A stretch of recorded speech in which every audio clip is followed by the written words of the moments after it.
لغة القرآن وخير نبي سكناها الروح كما أمي لغة القرآن وخير نبي سكناها الروح كما أمي. الحمد لله حمدا كثيرا بجميع محامده كل مع لله وعلينا. الحمد لله الذي وافي نعمه وإكافئ مزيدا. ربنا لك الحمد والشكر كما ينبغي لجلال وجهك وعظيم سلطانك. سبحانك اللهم لا أحصي ثناء عليك أنت كما أثنيت على نفسك.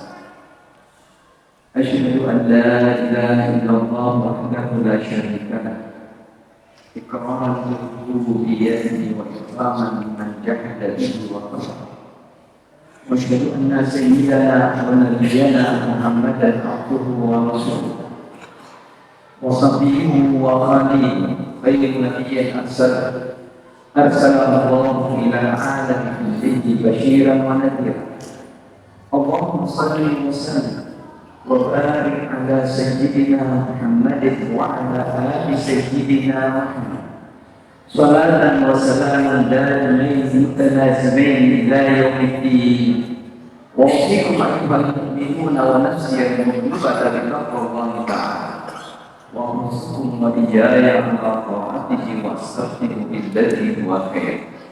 يا أيها الناس اتقوا ربكم إن زلزلة الساعة شيء عظيم يوم ترونها تذهل كل مرضعة عما أرضعت وتضع كل ذات حمل حملها وترى الناس سكارى وما هم بسكارى ولكن عذاب الله شديد. أما بعد فيا عباد الله jamaah ini yang dimuliakan Allah, pertama-tama kita mengucapkan rasa syukur kita kepada Allah Subhanahu wa Ta'ala pada saat ini, di mana hati, pikiran dan jiwa agar kita tertuntun di hadapan Allah Subhanahu wa Ta'ala.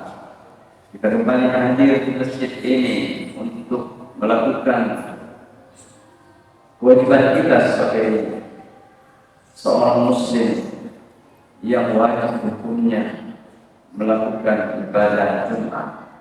Dan merupakan hari ini adalah merupakan sayyidul ayyam, tuannya hari-hari di dalam seminggu. Ini yang pertama kita syukuri untuk diri kita dengan ucapan alhamdulillahirabbil alamin. Jamaah yang dimuliakan Allah Subhanahu wa Ta'ala. Dalam surah Isra ayat 34, Allah Subhanahu wa Ta'ala berfirman, وَأَوْفُوا بِالْعَهْدِ إِنَّ الْعَهْدَ كَانَ مَسْئُولًا. Hai orang-orang yang beriman, penuhilah janji-janji dan prinsip-prinsip kalian. Sesungguhnya prinsip-prinsip itu akan diminta pertanggungjawabannya di sisi Allah Subhanahu wa Ta'ala. Dalam ungkapan Al-Quran, janji-janji itu dibahasakan dengan dua bahasa. Yang pertama adalah al-wa'du, artinya janji yang belum dimulai dikerjakan, tetapi di masa yang akan datang akan kita kerjakan. Begitu juga wa'dullah, ada janji Allah yang belum kita rasakan sekarang, tapi di masa yang datang kita rasakan. Itu namanya wa'd. Tapi namanya ahdun berbeda. Sesuatu yang telah kita lakukan sekarang dan ingin dilakukan tetap di masa yang akan datang, dan merupakan satu kewajiban kita. Dan di belakangnya itu adalah kemenangan bagi kita. Di antaranya adalah prinsip keimanan kita. Kita dengan mengucapkan dua kalimat syahadat di hadapan Allah Subhanahu wa Ta'ala dan mempersaksikan Rasul sallallahu alaihi wasallam, maka kita sudah berjanji akan menjalankan perintah Allah ini dengan sepenuh hati dari lubuk sanubari kita yang dalam. Ya. Dan alhamdulillah keberadaan kita di masjid seperti sekarang ini adalah bagian daripada perwujudan janji itu.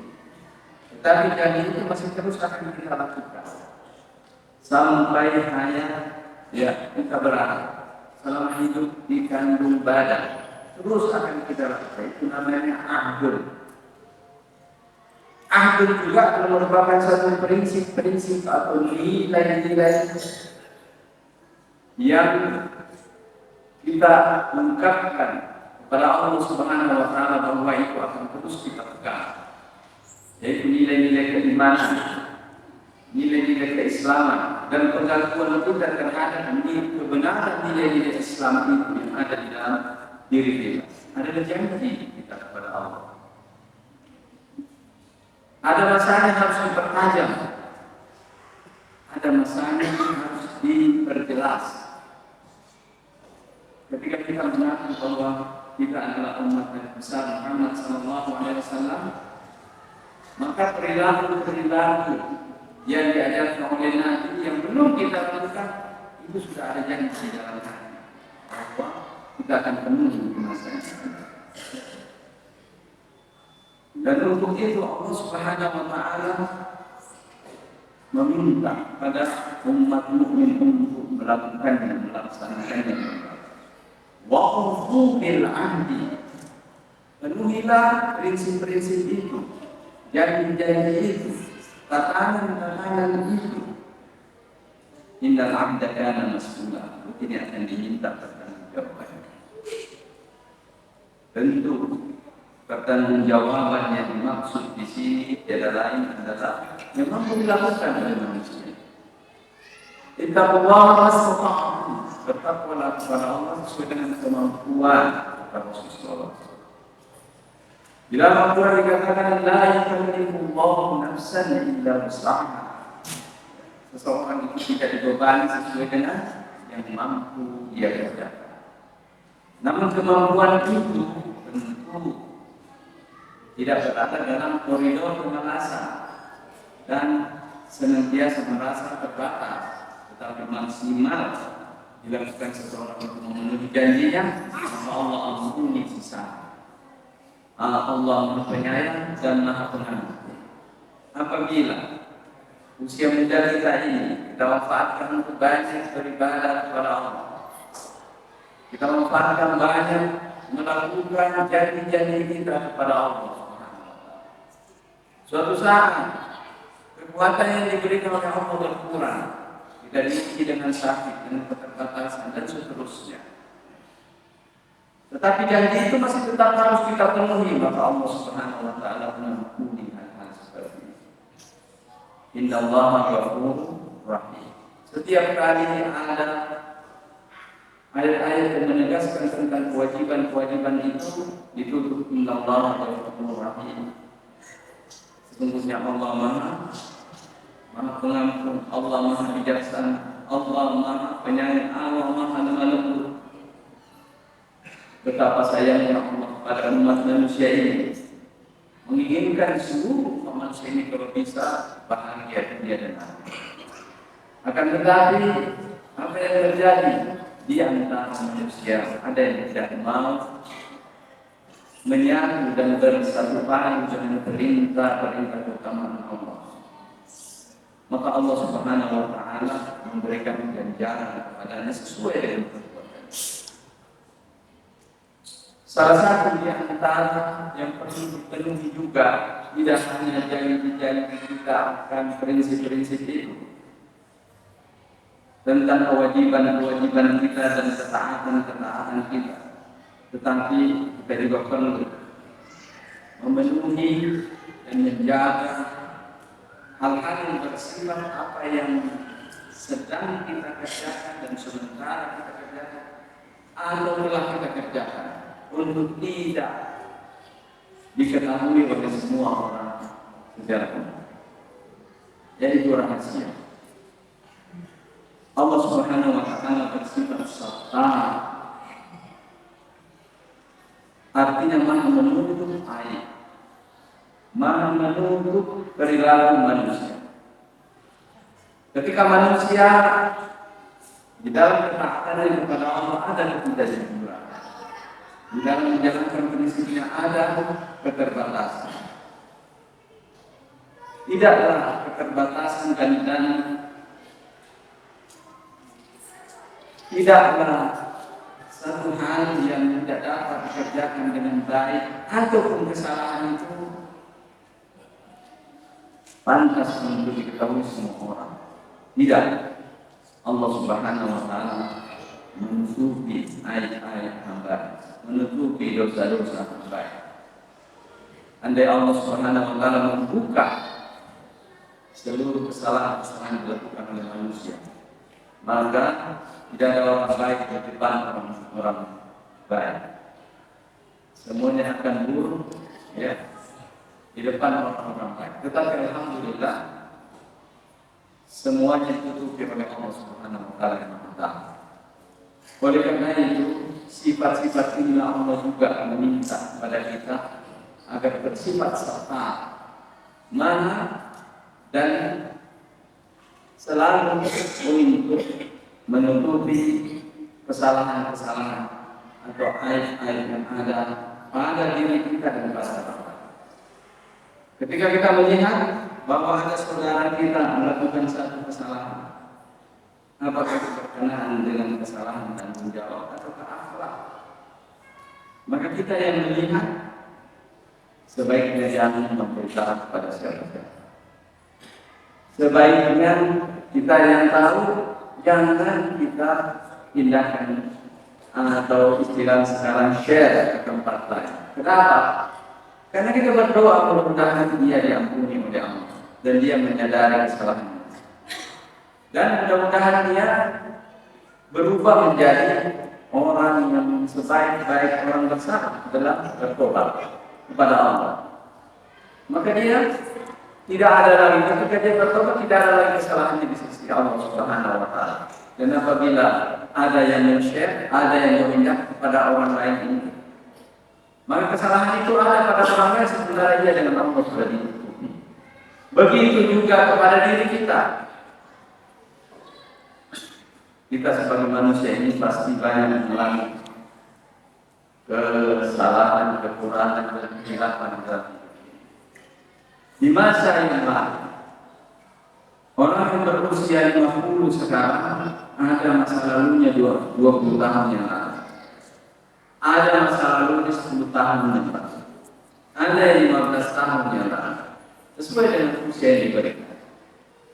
Itu juga telah ditutup oleh Allah Subhanahu wa taala dan tidak diketahui oleh anak manusia kecuali kalau ada yang bukan. Kalau orang lain yang membukanya, maka kita hendaknya berupaya untuk menyampaikan kepada orang itu jangan dibuka. Kenapa? Karena itu masalah. Dan yang lebih penting lagi adalah kita sendiri jangan pernah membuka masalah kita apabila kita sudah berada dalam kondisi yang baik-baik saja. Terkadang terlepas perkataan seseorang mengatakan, dulu saya juga pendekar dari tempat ini. Dulu saya orang yang paling tinggi dan tinggi tempat ini. Ya. Ini adalah hal yang Nabi Sallallahu Alaihi Wasallam pada sahabat-sahabat. Siapa yang tidak kenal dengan para sahabat kaum Muhajirin di Mekah sebelum mereka masuk Islam? Bagaimana masalah Umar bin Khattab? Bagaimana masalah mereka semuanya para sahabat-sahabat? Tapi setelah masuk Islam semua tidak ada lagi cerita masalah.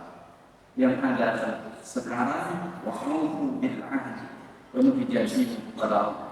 Kalau sudah mengucapkan 2 kali syahadat dan berupaya untuk menjadi insan yang sebaik-baiknya di sisi Allah, itu yang adalah. Dan persoalan rahasia tadi, Nabi Sallallahu Alaihi Wasallam telah biasanya itu di kalangan para sahabat tidak saling membahas masalah. apalagi itu rahasia.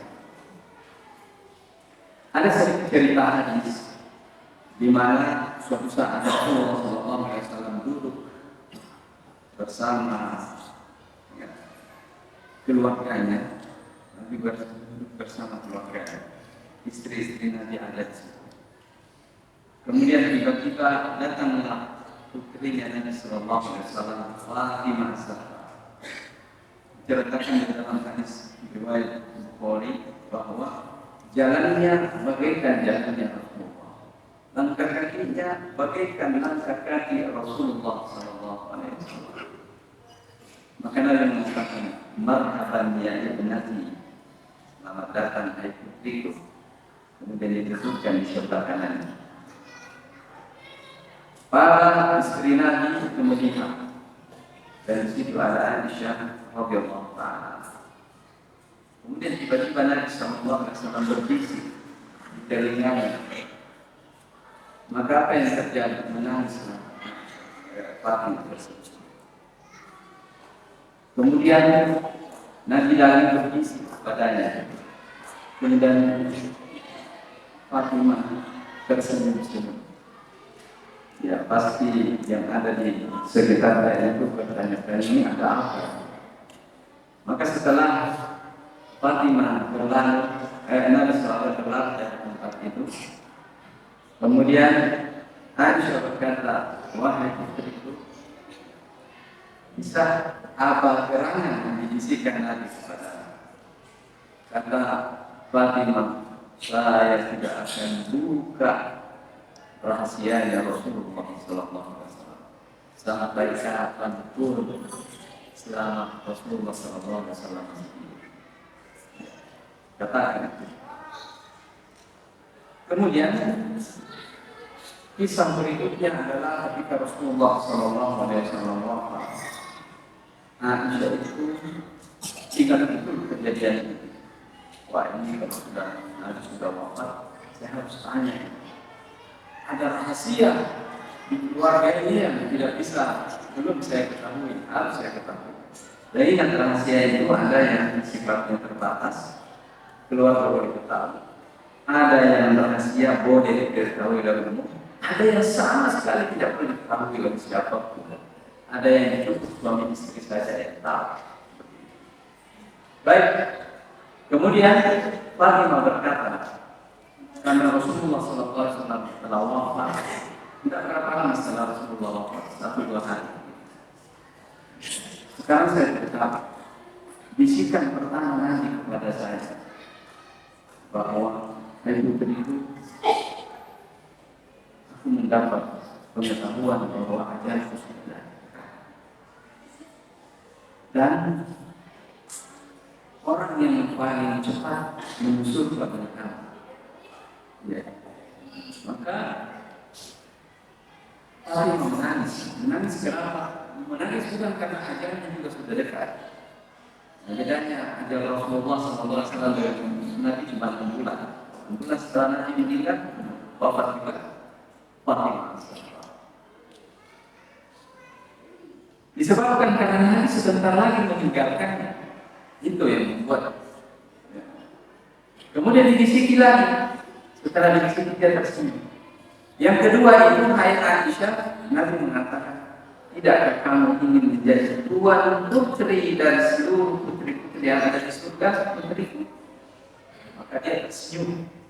Mengatakan, nah, itulah cerita yang seharusnya saya tidak boleh buka, tetapi karena saya janji akan kita setelah Rasulullah. Karena ini berkenaan dengan rahasia ajaran Rasulullah yang tidak boleh orang tahu secara umum.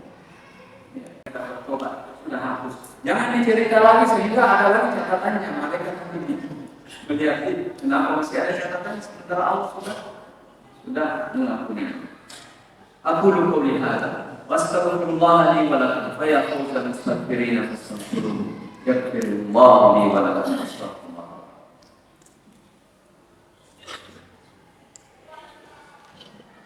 Alhamdulillahirabbil alamin hamdan katsiran kama asyhadu an la ilaha illallah wa la syarika lahu wa asyhadu anna Muhammadan abduhu wa rasuluh. اللهم صل على محمد وعلى آله. يا أيها الناس اتقوا الله بما أمر واتقوا الرحمن والرجال وأخرجوا الدنيا من قلوبكم فإنكم تدسون أسر واعلموا أن الله أمركم بأمر بدأ به بنفسه وسن بملائكة القدس وقال الله تعالى من قائل عليه إن الله وملائكته يصلون على النبي يا أيها الذين آمنوا صلوا عليه وسلموا تسليما اللهم صل على محمد. Mari kita berdoa kepada Allah. Mudah-mudahan saat ini saat dijaga di sisi Allah Subhanahu wa Ta'ala. Dan kita juga jangan lupa doakan juga saudara-saudara kita yang dari Gaza, Palestina dan seluruh tempat di dunia ini yang mereka berdoa. Allahumma ighfir lil muslimina wal muslimat wal mu'minina wal mu'minat al ahya'i minhum wal amwat wa alif baina qulubihim ya rabbal alamin. Allahumma hadha haluna la yakhfa 'alayk wa hadha dha'funa dhahirun baina yadayk. اللهم من أراد بالإسلام والمسلمين خيرا ووفقه اللهم بكل خير من أراد غير ذلك اللهم أخزى عليه الكبير يا رب العالمين. اللهم انصر الإسلام والمسلمين في فلسطين في جنوب لبنان وفي كل مكان وفي إندونيسيا وفي كل أنحاء العالم يا الله يا رب العالمين. اللهم عليك بأعداء الإسلام فإنهم لا يعجزونك. اللهم بدد شمل الكفار وبدد شمل الظالمين على شعب فلسطين. اللهم بدد شملهم اللهم فارق جمعهم اللهم اقتل عددهم اللهم اجعل الدائرة عليهم اللهم احسن العذاب اليهم اللهم اخرج من دائرة الحلم واسلكهم مدد الانهاد وكل عيدهم واربط على قلوبهم ولا تبلغهم الأعمار. اللهم مسكهم كل موسم مزقته لأعدائك انتصارا لأنبيائك ورسلك وأوليائك والمؤمنين والمؤمنات في فلسطين. آمين آمين يا رب العالمين. عباد الله إن الله يأمر بالعدل والإحسان وإيتاء ذي القربى وينهى عن الفحشاء والمنكر والبغي يعظكم لعلكم تذكرون فاذكروا الله يذكركم ولذكر الله أكبر والله يعلم ما تصنعون. لغة القرآن وخير نبي سكناها الروح كما أمي. لغة القرآن وخير نبي سكناها الروح كما أمي.